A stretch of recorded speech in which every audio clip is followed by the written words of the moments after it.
Welcome to the Women in AV. I am your host, Erica Carroll, and today we're diving into another inspiring story of a woman breaking barriers in the audiovisual world. Kameesha Jones, welcome to the podcast. Thank you. Thank you for having me. Absolutely. I'm so excited to hear about your story and share it with other people. So let's just kick it off there. How did you get into AV? What sparked the interest? How did you get to where you are now? Okay. So I'm a musician, so automatically I think, when I got my undergraduate degree, I got my undergraduate degree in music technology. So was trying to navigate that and see what I wanted to do after undergrad. I did graduate during the recession time, so my main focus was how to find a job with money, and music wasn't it. You can't get money like that. So I ended up going to law school, randomly Mm, enough. Law school didn't work out for me because I'm too much of a creative than to sit down and read 200 pages a night for law. So that wasn't for me. So I ended up going back to school at FIU, Florida International University, and I got my master's degree in music production and management. During that time, it gave me an opportunity to see the other side of audio. So I interned at the Adrian Arts Center, and I was on the production side of that.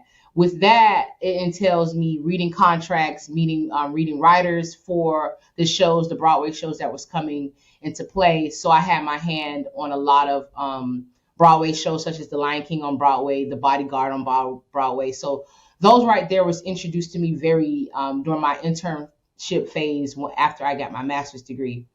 Um, so with that, I started talking to people like, "Hey, what do you do?" And they were like, "Oh, I do audio visual." And I'm like, "What is that?" So they were just explaining to me that they're responsible for anything a person sees and hears at events or Broadway shows and stuff like that, live shows, entertainment. So I'm like, okay, didn't know that was something or a field that I thought was like okay. Didn't think it was something that you get money from. So I dived a little bit more deeper into it. After my internship, I started to get into museums. Some museums needed an AV person just to monitor monitors and projector screens, the exhibits and things like that. So I'm like, okay, sure. cool. This is actually cool. Then I got an opportunity to work in a university setting. So with that being said, I ended up relocating to New York. I was an audio tech there at NYU. So that Mhm. introduced me to more private events, much more, student based events. But the student based events, they were like productions, like live shows, things like that. So that was also cool. I also really wanted to make sure that I wasn't losing my audio field. So I ended up doing a lot of off-Broadway shows for off-Broadway shows at performing arts centers such as the AVNell Performing Arts Center in New Jersey. And then I got Mhm. the cool gig to work at the Met in New York, which was totally awesome. Wow, cool. Yeah, it was amazing just to transform uh, an exhibit into an actual performing because we did a opera in one of the exhibits. So transforming that, we had 34 opera singers in a space where the acoustics was just amazing in that space, Hmm. and then you have a full orchestra pit, things like that. So starting from just learning about it as an intern to actually being in that mind and that field, it was just amazing. But also too, I had to start from grunt work because I literally did grunt work such as pushing cables, pushing boxes, Hmm. load in, load out. So I wasn't getting the hands on audio mixer at all until probably Hmm. when I moved to New York, and that's when um, I really got my hand into my audio field and stuff like that. And also too, when you're living in New York, you're up against the creme de la creme. So the best of the best Hmm. audio person. So I had to make sure that I was on point and make sure I was on cue. That's why I had a lot of Absolutely. odd end jobs and had a lot of audio jobs because I'm like, I need to make sure I'm practicing, make sure I'm on P's and Q's because I want to also get hired. But also Yeah. too, in New York has taught me too, audio shouldn't be the only thing that you need to know. So Hmm. when I started working at the Met, they were like, okay, you can do audio. What else can you do? Well, I can say, okay, I can put a camera in my hand, do a little lighting. I didn't know anything about it, but I did YouTube University. So I was Hmm. on YouTube figuring it out because once again, I wanted that gig. I wanted to say I'm Yeah. just more than an audio person. So doing that, COVID hit. COVID was a very, it hit our industry very hard. And that's when I Hmm. started to say, okay, what else can I do? And that's what got me introduced to Avixa. And they were like, oh, they have programs or you can get certifications and stuff like that. So I'm like, okay, well, why not? Since I'm on my downtime, um, not really doing nothing but eating and watching and binge watching shows. So why not Right. do something that's going to help me in my career once this COVID thing ends? So that's when I really started getting to the certifications. That's when I found out about Infocom and things like that. So after the pandemic, I ended up moving to Texas. So after New York, because once again, New York, after COVID, I couldn't stay in New York because it was expensive. I didn't have a Hmm. job. So I ended up having to relocate and having to figure out what I need to do next. So I got a job randomly in Texas at Tarleton State University. It was another university setting. I like. I ended up figuring out that I liked the university settings because it gave me an opportunity to mentor, to educate the upcoming people that was working up under me, such as production, little production assistants and things like that.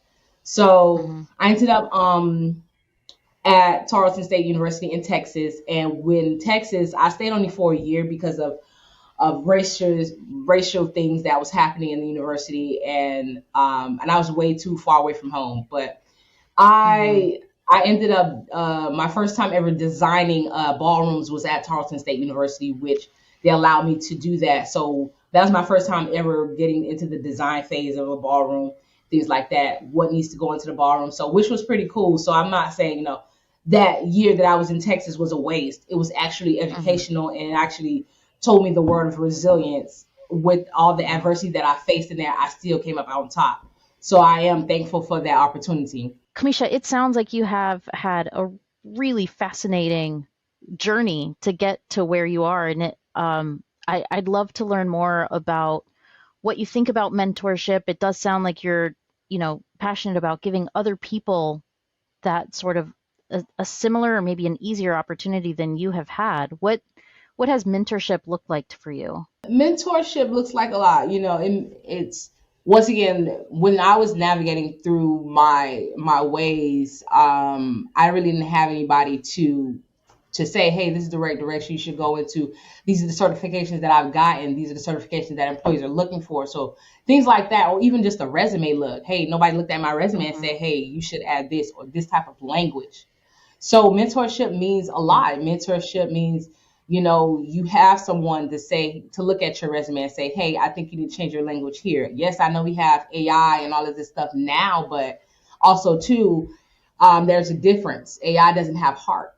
So, you Hmm. have to once again make sure you have your heart on your sleeve when it comes to your resume too. Yes, it's all about the verbiage and things like that, but also too, they want to know what else have you worked with, what equipment have you worked on. So yeah, mentorship means a lot. And like I said, I wish I had a me coming into the industry of Yeah. having navigating through the industry. Part of it too, I think, is you can't be what you can't see. We've said that a million times, and you and I share the CI 40 under 40 Hmm. title, and I think being able to use those sort of platforms to get your story out, and just like this platform we have here, getting your story out so that people can see that we are all coming from such different places, walks of life, and I think that is like this disjointed mentorship, right? You can be a mentor to somebody who doesn't even know that you're being mentored, um, Right, just because they're looking up to you and they're able to see you in those right, spaces. Yeah. absolutely. So as you're taking people under your wing and you're giving them that opportunity as a mentor, um, how many people do you think you're mentoring, and what kinds of opportunities are you providing for them? Um, I'll say right now I'm probably about up to like 5 to 7 right now. Okay. Going to my younger generation, my 15, 16 to 17 year olds that I mentor, I give them hope. I give them an opportunity to say, Hmm. hey, just because you coming from a very urban community, you cannot let your environment dictate your future. So a lot of times I put myself, I'm like, I came from the exact high school you came from. I came from the exact struggles that you came from. And I'm standing before you with 2 degrees, very well educated. I'm in a career, not a job. So just giving them Mm-hmm. the same me type of things. I also put them into a debutante. I'm in a sorority at the moment, Delta Sigma Theta sorority. So with that, they have smaller and they have debutante groups for each Mm-hmm. age group. So I put them in those age groups to so that they are aware of how to present themselves as a young lady, how to become a better woman in whatever atmosphere that you want to be in, and also to give them the language that they need to when it comes to resume building or even taking them out of town. Some of them have never been out of the state of Florida or even out of the city of Miami. So giving them an opportunity to Sure. say, hey, we want a college tour. Like we have a Mm-hmm. college trip set up for April that we're taking them on college tours, taking them on trade school tours as well too, to say, hey, college might not be for you. You might Mm-hmm. want to go into the HVAC or traditional or things like that. I try not to push AV on them. And one of them, Sure. she loves it, but I also too don't want to push it on them. I want to say, hey, this is actually what I do. This is something that if you'd Mm-hmm. like to be interested in, I'll more than welcome. But I don't push it on them. For my middle, I'll say about my college mentees getting ready to graduate from college. I give them opportunities. Like last night, I literally just saw one of my mentees an apprenticeship for the Adrian Arts Center because they're getting ready to open that back up. So giving him the opportunity to say, hey, this apprenticeship is about to happen. It's paid. It's 3 years, and they're looking for somebody like you. So he Yeah. applied and things like that. Also, too, at the Miami Heat, they also have internships that I give to them to say, hey, apply for this. Two of my old mentees, they actually work with the Miami Heat right now. One for Heat TV and the other one for the marketing department because they were actually Okay. interns prior to that. Mm-hmm. Um, for my older one, the right now we're kind of almost similar in age, but I'm a little older in her by like 3 years. She's in Texas. She just got a new mega church. She's over the AV at a mega church right now, and a lot of tips and tools that I've taught her to say, hey, you have to know your worth because they were at her other church. She was getting paid nickels and dimes, and I said, no, honey, you need to Mm-hmm. get paid dollars and dollars Yeah. and And bigger stacks. dollars. So And bigger yes, you know dollars. what I'm Yeah. saying. So Yeah. getting her to say, hey, you have a degree. A degree holds Yeah. weight. People know what you actually are doing and not just saying, oh, yeah, I have this experience. No, I have this experience, plus I have book knowledge. So giving her that Mm-hmm. confidence to say, hey, I am worth this much. So now she's running a mega church right now, AV, and she's killing it. Anything like she had a issue. We was in church. We both had the same issue, Mm-hmm. which was crazy at church. She FaceTime and I'm like, girl, I'm having the same issue. Let's work through this together. So we in full Yeah. live sessions at church, figuring it out together. Because once again, who else she's gonna call? And at the time, Right. I didn't know what the issue was either. So I'm like, let's work it out and let's bounce each other ideas. And we was having the same problem. Mm-hmm. It was just a That's great. network problem that we both figured out, and we laughed about it later. But Yeah. yeah, those are the tools and things that and opportunities that I give them. Because once again, I tell my college students, hey, Dante is free and it's a certification that people are looking for. They like, really? Mm-hmm. Yes. Yes. So things like that, something that's free. And saying, Yeah. CTS, I'm like, hey, that is more expensive. But also, too, if you go to an employer that encourages that type of things, they can pay that for you. And they was like, really? So stuff like that they Mm-hmm. don't know. So it's up to Right. me, to give them that type of information, even if it's a small little thing or a small little tip, it's free. So those are the opportunities and things that I get from my mentees. That's awesome.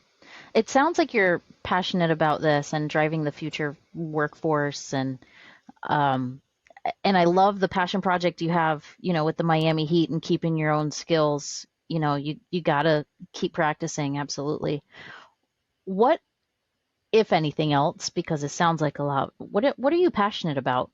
I'm passionate about a lot, and I think with Hetma and me being the DEI chair, opened my eyes to Mm, seeing a lot of things. I really, really, I think my main goal when I stepped into the AV and I have a platform such as Hetma, I think my biggest thing was bridging that gap. We have a Mm-hmm. big gap that needs to be there. Like you have the older generation that's getting ready to retire out of the AV industry, and who else? No, and then Mm-hmm. you trying to pick now people that just fall into AV instead of, hey, we have these young kids that don't know that their AV is a thing. They called me a DJ. They thought I was a DJ. They're like, oh, you're a DJ. Nope. Right. I'm an audiovisual person. Let me explain what that is. So Mm-hmm. bridging that gap, and I'm very, you know, adamant about that to say, hey, we need the next generation to come on in because we do have a lot of people, a lot of older people that are getting ready to retire or dying out, and we need that young, fresh people at a fresh set of eyes because we're dealing with the whole digital Absolutely. aspect now. And the younger generation has that because they grew up on the digital aspect as opposed to myself when I was growing up, the internet was just starting. When I tell my Right. students that, it was like, what did you do? Went Yeah. outside, Yeah. You go played. outside. Yeah.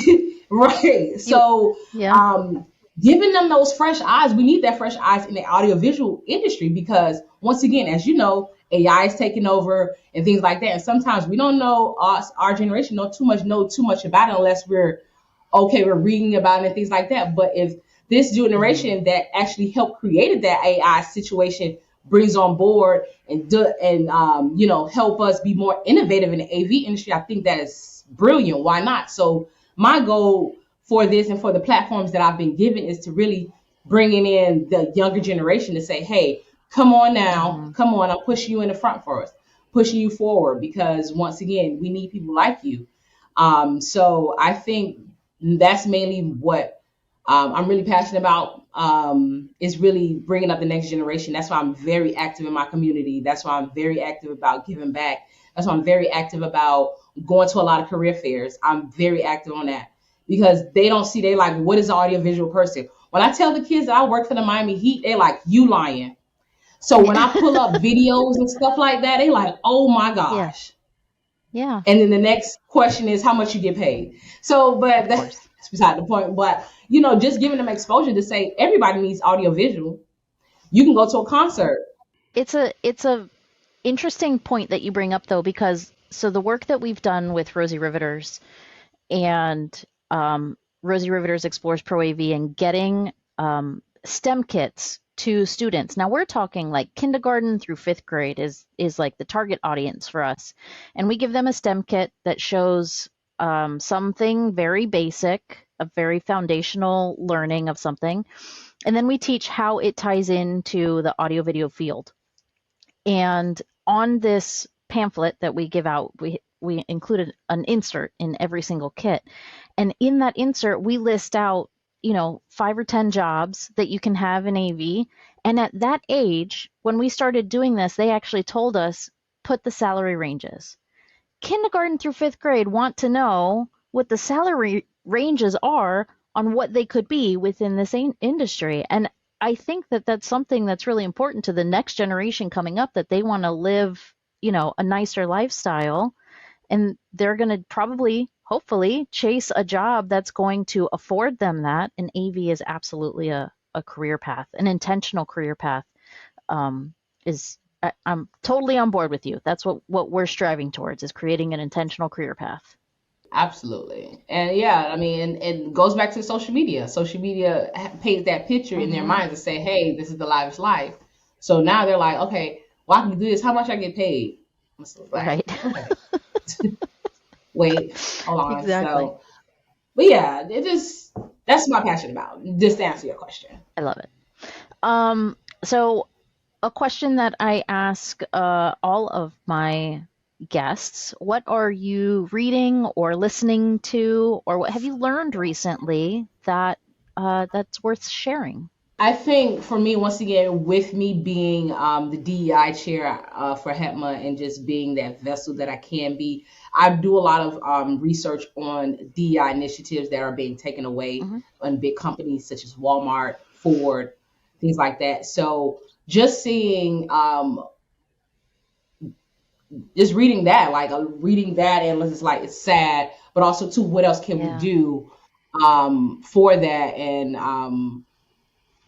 just like I said, just constantly keep fighting because once again, I do stay in Florida. A lot of DEI initiatives it affects. and with me being in the institution that I am in, I'm Florida institution government ran, we do not Mm-hmm. have the type of DEI programs because of the simple fact of the bill that was passed here in Florida. So Yeah. seeing how that navigates, seeing how much also too it affects our students, it's like, oh my gosh. So us having to disguise events and things like that to not make it seem as though it's DEI so that the kids can still have that still feel.